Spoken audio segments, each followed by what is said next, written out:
This week marks 1 year since a crime that left our community in grief. The murder of 6-year-old Eli Hart by his own mother. Tonight, a KARE 11 investigation goes beyond the headlines and finds the child protection system, and not just the mom, is responsible. A warning now, this report contains graphic content.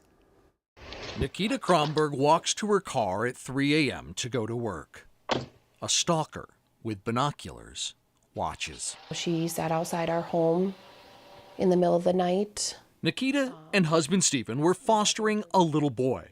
6-year-old Eli Hart had an infectious laugh and gap-toothed smile. Just so energetic and happy and joyful.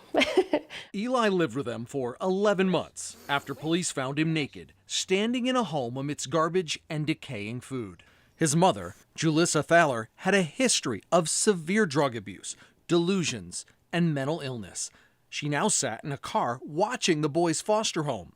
Nikita tried to confront her. The car sped away.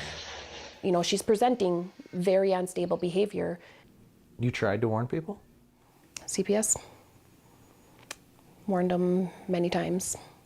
Julissa was scheduled to have Eli move home with her on a trial basis 2 days later. Instead of being alarmed, records show Dakota County Child Protection, CPS, made the decision to have Eli move back with his mom 2 days early.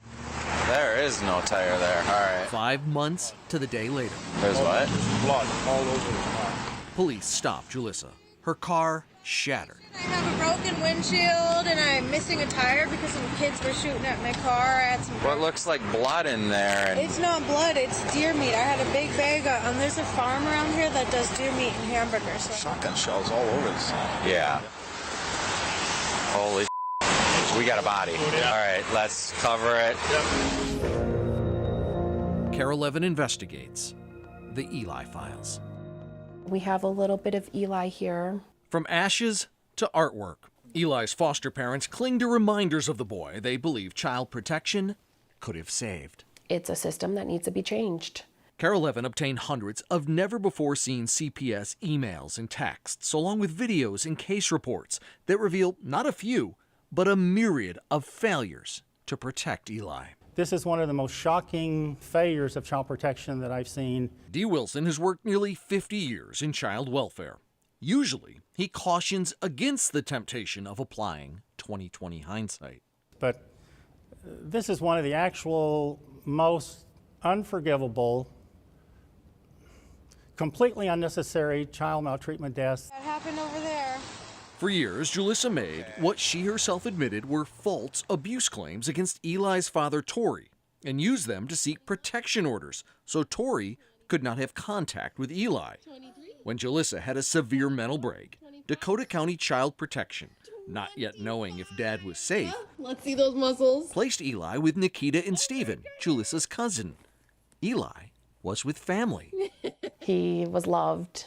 During the 11 months Eli lived with Nikita and Stephen, records reveal Julissa missed and tampered with drug tests, was arrested for stealing needles and pain meds, stopped going to therapy, and was so disruptive got kicked out of drug testing.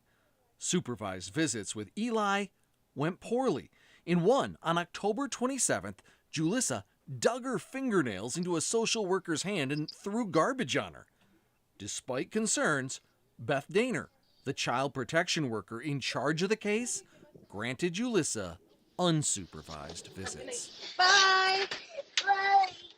When he would come back from Julissa's, his hair would be matted. His hair would be really greasy, so she wasn't bathing him or brushing his hair. His clothes would stink. It was terrible.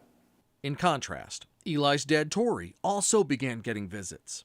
When with him, CPS found the boy was happy and well cared for.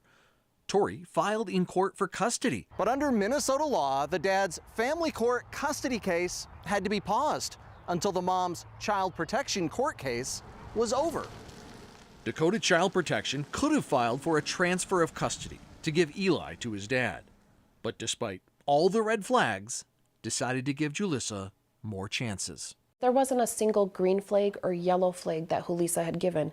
They were all red flags. The very first day the boy went back to his mom, CPS was warned in an email from Eli's school how teachers are all addressing large concerns, flagging Julissa's speed and reckless driving in the school parking lot. Over the next 5 months, records reveal Eli's caseworkers took Julissa off drug testing, did not confirm she was going to required parent counseling, and when a teacher reported Eli said his mom hurt him, did not even investigate. Are any of those decisions acceptable? No. That is a definition of child protection that has already gotten kids killed and is going to get a lot more kids killed. One of the last times a social worker laid eyes on Eli, she sent a text saying, "I can't imagine what she's putting that child through right now." But they did not think he was being physically abused, so close the case. Shotgun shells all over the side. Yeah. 10 days later, the same day police processed a car with a shotgun-riddled body in the trunk, the CPS worker who didn't yet know about the murder entered her final notes in Eli's file. There were no protection issues that required ongoing child protection placement or involvement. I truly believe that if CPS had done their job and protected Eli, he would still be here today. Dakota County Child Protection declined an interview citing state law about the confidentiality of their case data, as did Eli's dad, who's filed a federal lawsuit against Child Protection. There's so much more to these Eli files than we could possibly fit in this broadcast. To go more in depth, you can read my reporting partner Brandon Stahl's expose on KARE11.com.